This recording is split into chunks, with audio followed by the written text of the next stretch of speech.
এখন মাটি দিয়ে দিতেছি, পরে এই যে ডাম ভর্তি করে পানি নিয়ে আসি আর মাটি টেনে দেওয়ার পরে এখনো চাপ দিই। আবার ছোট চারাটা হাতে নিয়ে নিলাম, হাতে মগ নিয়ে নিলাম, একটু একটু করে দিয়ে দিলাম। আর সবাই গাছ লাগায়, তো আমি বাদ যাবো কেন? কয়েকদিন আগে আনারস গাছ লাগাইছি, আজকে লাগাবো কলা গাছ। তো সবাই কলা গাছ হোক, যে কোনো গাছ হোক, লাগানোর চেষ্টা করবেন। আর এই কলা গাছগুলো হচ্ছে বিচি কলা।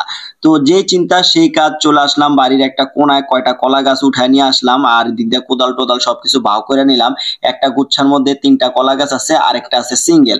তো চিন্তা করলাম যে সুন্দর মতো এই কলা গাছগুলোকে লাগিয়ে দেই আর সুন্দর মতো যাতে একটা ফল আসে। একটা ফল আসলে হবে না, কয়েকটা ফল আসলেই হবে।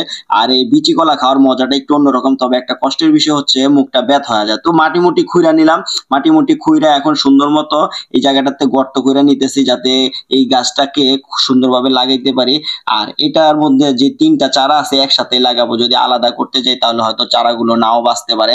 আর এই কলা গাছগুলো একটু বড় হইতো প্রায় 5-6 মাস সময় লাগতে পারে, আমার একটা আইডিয়া। তবে দুঃখের বিষয় হচ্ছে এখানে যখনই খুঁড়তে যাই এখানে ভিতরে থেকে সব কঙ্কর, মানে ইটের কঙ্কর, ইটের পাথর, ইটের সুরকি। তো যাই হোক, একটু একটু কইরা আমি আবার হাত দিয়ে মাটি কাচিতে পারি না, এই যে দেখেন গোল কইরা নিলাম, এই যে সুরকি উঠা চলে আসছে।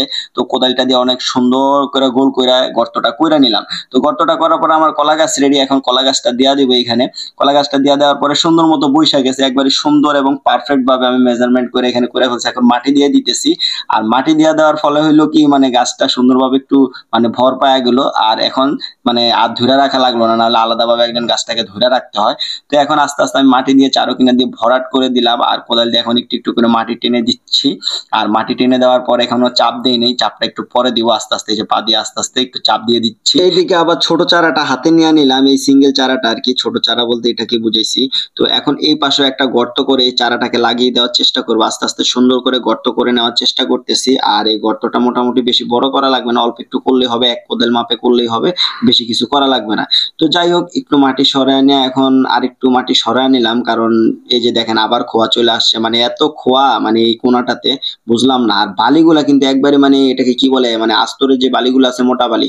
দেখেন ছোট চারাটাকে খুব সুন্দরভাবে বসায় দিচ্ছি আর মাটিগুলোকে ঢেলে দিচ্ছি এক হাত দিয়ে ধরে। এটাকে একটু ধরা লাগছে কারণ এটা তো সিঙ্গেল, না হলে পড়ে যেতে পারে বা বাঁকা হয়ে যেতে পারে। তো সুন্দর মতো পা দিয়ে একটু লেড়ে চেড়ে এটা চারপাশ দিয়ে মাটি দিয়ে দিলাম, এখনো চাপ দিয়ে নেই, যে পা দিয়ে এখন চাপ দিয়ে দিলাম। তো চাপ দিয়ে দেওয়ার পরে মোটামুটি গাছের গোড়াটা একটু শক্ত হয়ে গেছে, একটু পরে পানি দিয়ে পুরোপুরি ভাবে মনে করেন যে কমপ্লিট করে দেবে। এই যে হাতে মগ নিয়ে নিলাম, একটু পানি দিয়ে দিলাম, কিন্তু এই পানি দিলে হবে না, একজনকে পানি আনতে বলছে, অল্প একটু আনছে। পরে এই যে ডাম ভর্তি করে পানি নিয়ে আসি, ইচ্ছা মতো পানি দিতেছি, খা এবার বেশি করে পানি খা, পানি খাওয়া স্বাস্থ্য বাড়া। আর বৃষ্টির পানি তো আছে, এই জন্য পানিও আর বেশি দেওয়া লাগলো না, এক ডাম নিয়ে আসছিলাম, এক ডামের অর্ধেক নিয়ে আসছি, অর্ধেক নিয়ে আসার পরে 2টা গাছের গোড়াতে একটু একটু করে দেওয়া দিলাম। আর মোটামুটি গাছটা তাড়াতাড়ি বড় হবে আশা করি, কারণ যেহেতু বালু মাটি আছে। আর এই কলা গাছের যে মূলটা আছে এগুলো হচ্ছে কচুর মতো, মানে যত একটু নরম মাটি পাবে তত প্রসারিত হবে। তো মোটামুটি আমার গাছ লাগানো শেষ হয়ে গিয়েছে। সকলে ভালো থাকবেন, সুস্থ থাকবেন, বেশি বেশি করে গাছ লাগাবেন।